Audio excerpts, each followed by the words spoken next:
레스토랑에서 흘러나오는 잔잔한 음악 소리 사이로 한성미의 목소리가 싸늘하게 가라앉습니다. 당신 지금 나한테 양동익이랑 방송 찍겠다고 말하는 거야?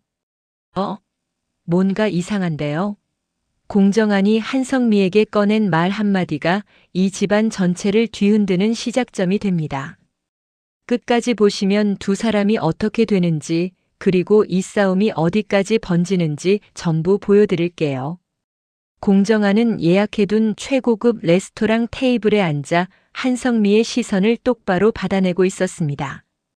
공정한이 선택한 자리는 창가 쪽 구석, 가장 조용하고 프라이버시가 보장되는 곳이었는데요.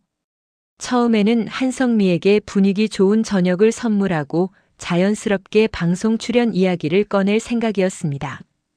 하지만 공정한의 계획은 에피타이저가 나오기도 전에 무너져 내렸습니다. 한성미가 먼저 물어본 것이었습니다. 요즘 양동익이랑 왜 그렇게 자주 붙어 다녀? 내가 직접 봤어. 두 사람이 같이 골목을 걷고 있던 거. 공정한은 숟가락을 내려놓고 천천히 입을 열었습니다. 광고 출연을 결심한 한성미가 병원 이전 자금 문제를 해결하려 발벗고 나선 상황에서 자신은 정작 원수 집안 사람과 방송 출연 협의를 먼저 진행했다는 말을 꺼내는 건 쉬운 일이 아니었습니다. 이 사건이 좀 달라질 수도 있어. 양동익이 방송같이 출연하자고 했거든. 나는 일단 만나서 들어보고 결정하려고 했어. 한성미는 포크를 내려놓았습니다. 한성미의 얼굴에서 표정이 사라졌는데요. 분노가 올라오기 전에 감정을 정리하는 한성미 특유의 그 침묵이었습니다. 한성미는 정신건강의학과 전문의답게 감정을 바로 밖으로 내뱉는 사람이 아니었습니다. 하지만 그 침묵이 오래 이어질수록 공정한은 더 불안해졌습니다. 내가 광고까지 찍겠다고 했잖아. 내가 얼마나 이사가고 싶었으면 광고까지 찍겠다고 했겠어. 그런데 당신은 양동익이 부르면 바로 달려가. 공정한은 고개를 저었습니다. 달려간 게 아니라 이미 어쩔 수 없었다는 걸 설명해야 했습니다. 양동익이 여기저기 들쑤셔 놓은 상황, 이사를 막아 놓은 상황, 거기서 빠져나오려면 양동익이 내민 조건을 일단 들어볼 수밖에 없었던 사정을 공정한은 차근차근 이야기했습니다. 그러나 한성미는 설명의 논리보다 한 가지 사실에 더 집중하고 있었어요. 상의를 안 했잖아. 나한테 먼저 말을 했어야지. 공정한도 그 말은 반박하지 못했습니다. 한성미가 자리에서 일어나 가방을 집어드는 것으로 저녁 식사는 끝났습니다. 음식은 그대로였고 공정한은 혼자 남아 계산서를 받아들었습니다. 그날 밤 공명정대한 의원 부부 침실에서 두 사람은 같은 공간에 있었지만 말을 섞지 않았습니다. 한성미는 화장을 지우고 정면만 바라봤습니다. 공정한은 텔레비전을 켰다가 바로 껐습니다. 부부 사이에 흐르는 무거운 공기를 공주와도 느꼈는데요. 주아는 2층으로 올라가려다가 발소리를 죽이고 멈췄습니다. 부모님 사이에서 이런 분위기가 흐를 때 끼어드는 건 도움이 안 된다는 걸 주아는 경험으로 알고 있었어요. 한편 같은 시각. 온정동 반대편에서는 양동익이 혼자 서재에 앉아 만족스러운 표정으로 위스키를 따르고 있었습니다. 오늘 공정한과의 대화는 양동익이 기대한 대로 진행됐습니다. 공정한이 서약서까지 받았으니 방송 첫 촬영 전까지 공정한이 어디 도망갈 데도 없었습니다. 양동익은 유리잔을 들고 중얼거렸습니다. 이제 시작이야. 차세리가 드레스 가운을 입고 서재 문을 열었습니다. 여보, 오늘 방송국 PD한테 연락 왔어요. 촬영 날짜 확정됐대요. 양동익은 입꼬리를 올렸습니다. 잘 됐네. 차세리는 남편 뒤에 서서 그 미소를 바라봤습니다. 차세리의 눈에는 계산기가 돌아가고 있었는데요. 양동익이 방송에 나오고 지역 정계의 이름이 알려지면 차세리 자신도 그 무대 위에 함께 서는 그림을 이미 그리고 있었습니다. 다음 날 아침 공명정대한 의원 1층 진료실 앞에서 오진아가 공대안을 불러 세웠습니다. 얼굴이 왜 그래요? 요즘 뭐 좋은 일 있으세요? 공대하는 아무 말도 안 했는데요. 그게 더 이상했습니다. 평소 공대안이라면 좋은 일은 무슨 원장님 심기나 잘 챙겨야지라며 바로 넘겼을 텐데 오늘은 그냥씩 웃고 진료실 안으로 들어가 버렸습니다. 오진아는 그 뒷모습을 보다가 눈썹을 치켜 올렸습니다. 이 동네에서 소문을 가장 먼저 눈치채는 사람이 오진아였습니다. 오진아는 진료 접수대에 앉아서 어젯밤 자신이 우연히 들은 말을 다시 떠올렸습니다. 파출소 정기범 순경이 출근길에 들른 편의점에서 혼잣말처럼 했던 말이었는데요. 입단속, 입단속. 그 말 한마디가 오진아의 뇌리에 딱 박혀 있었습니다. 한편 나선에는 아침 일찍 마당을 쓸다가 공대안이 약을 다리는 냄새에 코를 킁킁거렸습니다. 그러다가 창문 너머로 공대안의 얼굴을 봤는데요. 나선에는 빗자루를 멈췄습니다. 그 표정이 달라 보였습니다. 나선에는 긴 세월을 살아오면서 사람 얼굴에서 아주 작은 변화도 읽어냈습니다. 공대안은 평소 미간에 옅게 주름이 잡혀있는 사람이었는데 오늘은 그게 없었습니다. 나선에는 그냥 지나치지 않았습니다. 대안아, 오늘 점심 먹고 나 좀 봐라. 짧은 한마디였지만 공대안은 그 말에 등이 서늘해지는 느낌을 받았습니다. 나선의 앞에서는 거짓말이 안 통했거든요. 한 번도 통한 적이 없었어요. 길 하나 건너 양지 바른 한 의원 쪽에서는 양선출이 아침 진료 준비를 하는 양동숙을 유심히 바라보고 있었습니다. 양동숙은 요즘 말이 줄었습니다. 원래 양동숙은 아침마다 크고 작은 불만을 쏟아내는 편이었는데요. 오늘은 환자 차트를 꺼내면서도 혼잣말이 없었습니다. 양선출은 손자 민지후에게 작게 물었습니다. 요즘 엄마 어디 아프냐? 민지후는 가방을 매면서 엄마를 힐끗 봤습니다. 모르겠는데요, 할아버지. 근데 저도 뭔가 이상하다 했어요. 양선출은 고개를 저었습니다. 병이 아니라면 다른 이유가 있다는 걸 양선출도 어렴풋이 눈치채고 있었어요. 단지 그게 뭔지를 아직 특정하지 못했을 뿐이었습니다. 여기서부터 시작되는 충격의 반전, 끝까지 봐야만 모든 게 이해되실 겁니다. 온정동 외곽 자동차 극장. 어젯밤의 일이 아직 끝나지 않았습니다. 공주아와 양현빈은 그날 밤 서로 나란히 앉아 스크린을 바라보면서도 정작 영화 내용은 귀에 들어오질 않았어요. 주아는 현빈 쪽을 흘끗 봤습니다. 현빈은 영화를 보는 척했지만 실제로는 주아가 팔짱을 끼기를 기다리고 있었어요. 주아가 먼저 손을 뻗어 현빈의 팔을 잡았는데요.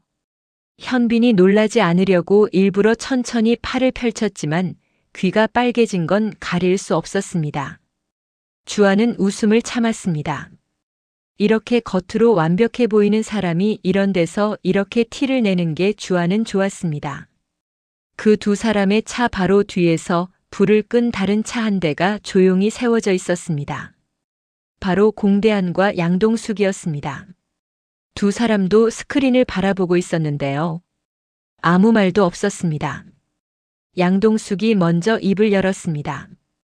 여기까지 와서 영화 보는 거 맞죠? 공대안이 고개를 끄덕였습니다. 맞아요. 두 사람의 대화는 거기서 끊겼어요. 사실 두 사람 다 영화를 보러 온 게 아니었습니다. 그냥 아무도 없는 곳에서 아무도 모르게 같이 있고 싶었던 거였어요. 그 순간 앞차 쪽에서 창문이 내려오는 소리가 들렸습니다. 공대안이 반사적으로 고개를 숙였습니다. 양동숙도 몸을 낮췄습니다. 앞차 창문 밖으로 손이 나와 음료수 컵을 들고 흔들더니 손이 다시 들어갔어요. 영화 중간에 음료 뚜껑을 따려는 모양이었습니다. 공대안과 양동숙은 숨을 참다가 함께 내쉬었어요. 그런데 그 순간 두 사람이 옆을 동시에 바라봤을 때 딱 눈이 마주쳤습니다. 이 상황이 우습다는 걸 둘 다 알았고 둘 다 웃음을 참으려 했는데 결국 양동숙이 먼저 소리 없이 웃어버렸습니다. 공대안도 따라 웃었습니다. 그 순간이 짧았지만 두 사람 모두 그 순간을 기억 속에 담아뒀습니다. 그리고 공주아가 자동차 극장에서 나오면서 헤드라이트를 켰을 때 뒤에서 따라 나오는 차 한 대를 봤습니다. 주아는 그 차를 보면서 저 차 어디서 봤는데 라고 혼자 중얼거렸습니다. 양현빈은 백미러를 확인하며 한의원 차 아니야? 하고 했는데요. 주아는 고개를 갸웃하다가 그냥 넘겼습니다. 설마 하는 생각이 들었거든요. 그 다음 날 방송 첫 촬영이 시작됐습니다. 방송국 카메라팀이 공명정대한 의원 앞에 도착했을 때 공정아는 이미 진료복을 단정하게 차려입고 문 앞에 나와 있었습니다. 오진아가 공정한 등 뒤에서 속닥였습니다. 원장님 진짜 찍어요? 지금? 공정한이 눈으로 조용히 하라는 신호를 보냈습니다. 잠시 후 양동익이 도착했습니다. 정장에 넥타이까지 맞춰 입고 나타난 양동익은 카메라가 돌아가기 시작하자마자 공정한의 어깨에 손을 올렸습니다. 이 친구랑 저는 30년 지기입니다. 경쟁도 했지만 그보다 더 많이 서로 의지했습니다. 공정한은 입꼬리를 올렸습니다. 그 미소 뒤에서 무슨 생각을 하는지는 공정한 본인만 알았습니다. 오진아는 촬영 현장 가장자리에서 그 장면을 보며 입을 벌렸습니다. PD가 다음 장면을 제안했습니다. 두 분이 함께 드시는 모습을 찍고 싶은데요. 간단하게 드실 것 좀 나눠주시면 어떨까요? 양동익이 즉각 말을 받았습니다. 그거 좋죠. 정 원장, 내가 쌈 하나 싸줄까? 카메라가 두 사람을 담기 시작하자 양동익이 상추를 들고 공정한 쪽으로 내밀었습니다. 공정한은 그 상추를 받아들면서 속으로 숫자를 세기 시작했습니다. 하나, 둘, 셋. 감정을 내려놓기 위한 방법이었습니다. 공정한은 쌈을 받아서 천천히 씹었습니다. 카메라 앞에서 감정이 얼굴에 드러나면 안 됐습니다. 양동익은 그 모습을 보면서 흡족한 표정을 지었는데요. 그게 공정한을 더 힘들게 했습니다. 촬영이 끝나고 카메라팀이 짐을 정리하는 사이 공정한은 서약서 생각을 했습니다. 이게 몇 회나 찍어야 끝나는 건지 양동익이 그 방송을 통해 무엇을 얻으려는 건지를 공정한은 아직 전체를 파악하지 못하고 있었습니다. 그런데 그 순간 오진아가 다가와 조용히 말했습니다. 원장님, 촬영 전에 방송국 작가가 저한테 물어봤어요. 두 분이 얼마나 오래된 사이냐고요. 제가 잘못 대답한 건지 모르겠는데 그냥 솔직하게 30년 넘었다고 했거든요. 공정한이 오진아를 바라봤습니다. 그게 전부야? 오진아가 잠깐 머뭇거렸습니다. 근데 작가분이 웃으면서 그럼 재미있는 이야기 많겠네요 라고 하더라고요. 공정한의 얼굴이 굳었습니다.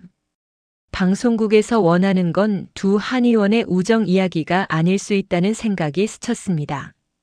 지금부터 나오는 장면 소름 돋거든요. 절대 놓치지 마세요. 한성민은 병원 진료가 없는 오후 시간에 단골 카페에 들렀습니다. 혼자 앉아 커피를 마시면서 어젯밤을 되짚었습니다. 공정한이 자신에게 상의하지 않고 양동익과 만났다는 것, 그것 자체가 문제였습니다. 결혼 생활 내내 공정한은 큰 결정 앞에서 항상 한성미와 먼저 이야기를 나눠왔습니다. 그게 한성미에게는 공정한에 대한 신뢰의 근거였습니다. 그런데 이번엔 순서가 달랐습니다. 양동익이라는 이름이 들어간 일에서 공정한이 자신을 먼저 찾지 않았다는 사실이 한성미는 이상하게 마음에 걸렸어요. 한성미가 커피를 내려놓는데 핸드폰이 진동 울렸어요. 발신자를 보니 병원 원무과였습니다. 광고 촬영 날짜 확정 관련 연락이었습니다. 한성미는 전화를 받으면서 잠깐 창밖을 봤는데요. 길 건너에서 방송국 차량이 공명정대한 의원 앞에 서는 게 보였습니다. 카메라를 든 사람들이 내렸고 그 옆에 양동익이 서 있었습니다. 한성민은 전화를 받은 채로 그 장면을 바라봤습니다. 통화를 마치고 난 뒤에도 잠시 그 자리에 앉아 있었어요. 표정은 굳어 있었지만 말은 하지 않았습니다. 한성민은 카페를 나와 한의원 쪽으로 걷지 않았어요. 반대 방향으로 걸었습니다. 지금 저 자리에 끼어드는 건 한성미가 원하는 방식이 아니었어요. 한성미는 스스로 결정하고 스스로 선택하는 사람이었습니다. 광고 촬영 날짜를 확정하기 전에 한성미는 한 가지를 먼저 알아봐야겠다고 마음먹었습니다. 양동익이 공정한에게 방송 출연을 제안한 이유가 무엇인지를요. 그게 단순히 방송 출연 하나로 끝나는 일이 아닐 것 같다는 느낌을 한성민은 지울 수 없었습니다. 그 사이 공주아와 양현빈은 태안그룹 패션 사업부 회의실에서 마주쳤습니다. 두 사람이 같은 공간에 앉아 있는 건 업무상 자연스러운 일이었는데 요즘은 그 자연스러운 상황이 더 조심스러웠습니다. 주아는 현빈이 자신 쪽을 보지 않으려고 애쓴다는 걸 느꼈고 현빈은 주아가 서류를 펼치는 손동작을 자꾸 시선 끝으로 따라갔습니다. 황보혜수 부사장이 회의실에 들어오면서 두 사람이 동시에 시선을 앞으로 돌렸습니다. 황보혜수는 자리에 앉으며 주아와 현빈을 번갈아 봤습니다. 무언가를 눈치챈 눈빛이었는데요. 황보혜수는 별말 없이 회의를 시작했습니다. 이번 시즌 컬렉션 방향에 대해 현빈이 발표하고 주아가 디자인 시안을 내놓는 순서였습니다. 주아의 시안이 화면에 떴을 때 황보혜수가 안경을 올리며 말했습니다.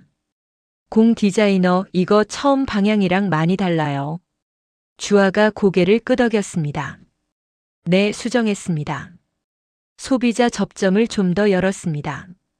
황보혜수가 잠깐 멈추더니 말했습니다. 괜찮네요. 그게 전부였지만 그 세 글자 안에 꽤 많은 게 담겨 있다는 걸 현빈은 알고 있었습니다.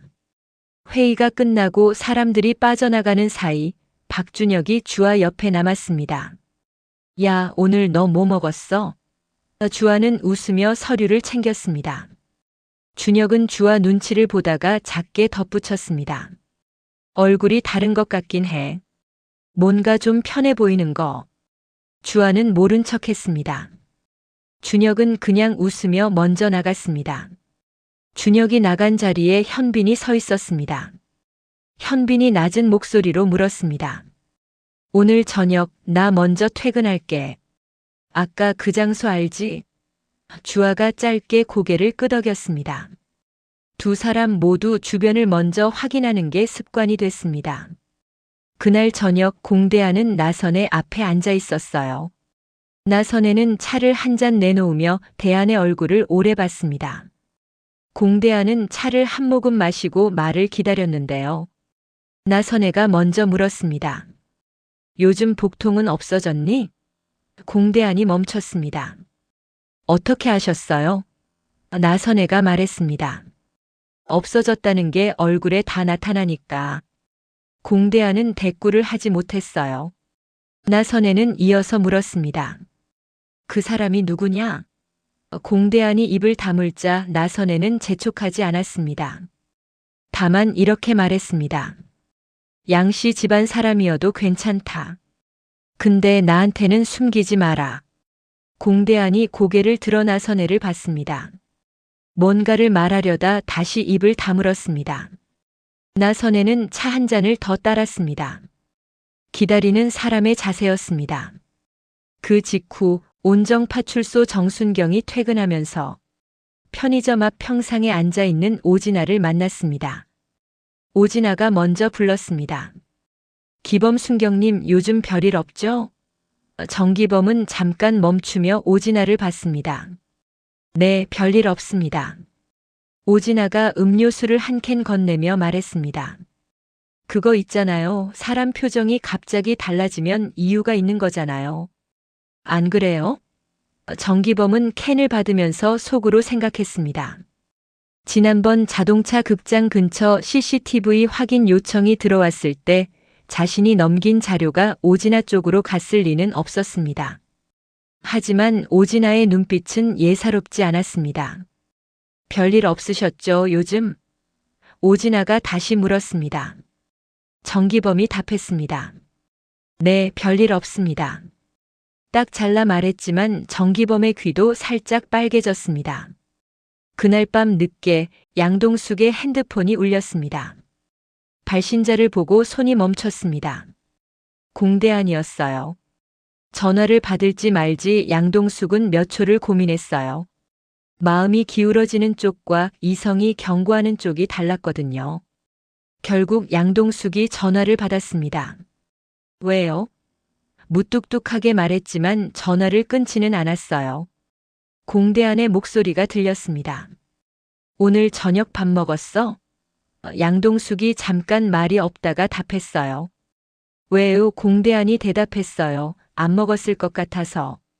양동숙은 한숨을 내뱉었습니다. 먹었어요. 공대안이 말했습니다. 거짓말 아니고. 양동숙이 전화를 끊으려다가 멈췄어요. 그러다가 결국 아무 말도 안 하고 전화를 들고 서 있었습니다. 공대안이 말했습니다. 지금 편의점 앞이야. 나오면 줄 거 있어. 양동숙은 한참 있다가 말했어요. 1분만요. 그리고 전화를 끊었습니다. 양동숙이 편의점 쪽으로 걸어가면서 자신이 왜 나가는지를 속으로 정리하려 했습니다. 그냥 받아서 먹고 고맙다 하고 각자 집에 가면 되는 거다. 그게 전부다. 양동숙은 마음속으로 그 말을 스스로에게 3번이나 했습니다. 그런데 편의점 앞에서 공대안을 마주쳤을 때 공대안이 아무 말도 하지 않고 그냥 주먹밥 하나를 내밀었어요. 양동숙은 그걸 받아들고 한 입 베어 물었습니다. 그리고 말했습니다. 맛있네. 공대안이 그 말을 듣고 고개를 옆으로 돌렸습니다. 오진아가 바로 근처에 앉아 있다는 사실을 두 사람 모두 그 순간엔 몰랐습니다. 오진아는 편의점 창가 자리에서 그 장면을 고스란히 봤습니다. 음료수 캔을 쥔 채로 입을 다물고요. 그리고 속으로 생각했습니다. 역시. 오진아는 자리에서 일어나 자연스럽게 편의점 문을 열고 나왔습니다. 두 사람 사이를 지나가면서 아무 말도 하지 않았어요. 지나치면서 고개를 살짝 돌려 양동숙과 눈이 마주쳤습니다. 양동숙의 얼굴이 굳었고요. 오진아는 그냥 씩 웃으며 걸어갔습니다. 양동숙은 주먹밥을 쥔 채 오진아의 뒷모습을 바라봤습니다. 공대안도 따라서 오진아 쪽을 봤습니다. 오진아가 아는 겁니다. 두 사람이 그 사실을 동시에 깨달았습니다. 온정동에서 소문이 퍼지는 속도를 두 사람은 누구보다 잘 알고 있었습니다. 내일 아침 진료 시작 전에 이 동네 어딘가에서 이 이야기가 돌기 시작할 수도 있었습니다. 공대안은 양동숙을 봤습니다. 양동숙은 공대안을 봤습니다. 두 사람 모두 아무 말을 못했습니다. 다음에 할 말이 없었던 게 아니라 너무 많아서였습니다. 그리고 그 밤이 끝날 무렵 공주아는 집에 돌아와 어머니 한성미와 마주쳤어요. 한성미는 거실 소파에 혼자 앉아 있었습니다. 불을 켜지 않은 채로요. 주아가 불을 켜려 하자 한성미가 말했습니다. 괜찮아, 그냥 앉아. 주아는 엄마 옆에 앉았습니다. 한성미가 물었습니다. 요즘 회사 어때? 주아는 잠깐 엄마 얼굴을 봤습니다. 평소에 한성미라면 잘하고 있냐, 무리하지 마라, 실수하지 마라는 식으로 말했을 텐데 오늘은 그냥 어떠냐고 물었습니다. 주아는 천천히 답했습니다. 잘하고 있어요, 엄마. 한성미가 고개를 끄덕였습니다. 두 사람은 그 상태로 한동안 아무 말도 하지 않았습니다. 한성미가 다시 입을 열었습니다. 주아야, 엄마가 너한테 미리 말 안 하고 결정한 일이 있으면 그게 화가 나지. 주아가 엄마를 봤습니다. 뜬금없는 질문이었는데 주아는 그게 어디서 온 질문인지 느낌으로 알았습니다. 화나죠. 당연히. 한성미가 조용히 고개를 끄덕였습니다. 그게 답이었습니다. 공정한도 그리고 한성미 자신도 상대에게 먼저 말해야 하는 순간을 놓쳤다는 걸 한성미는 그 어둑한 거실에서 혼자 정리하고 있었습니다. 주아가 방으로 들어가고 나서 한성미는 핸드폰을 들었습니다. 연락처에서 한 이름을 찾았습니다. 양동익. 한성민은 그 이름을 가만히 바라봤다가 핸드폰을 내려놓았습니다. 지금 전화할 때가 아니었어요. 하지만 한성미의 눈빛은 이미 결심이 선 사람의 것이었어요. 양동익이 이 일을 어디까지 끌고 가려는 건지를 한성민은 직접 확인해야겠다고 마음먹었습니다. 그것도 공정하니 모르게. 온정동의 밤은 겉으로는 조용했습니다. 그러나 그 안에서 공씨 집안과 양씨 집안 모두 각자 아무도 모르게 다음 발을 내디딜 준비를 하고 있었습니다. 오늘의 이야기는 여기까지입니다. 다음 이야기가 궁금하시다면 구독과 좋아요 부탁드려요.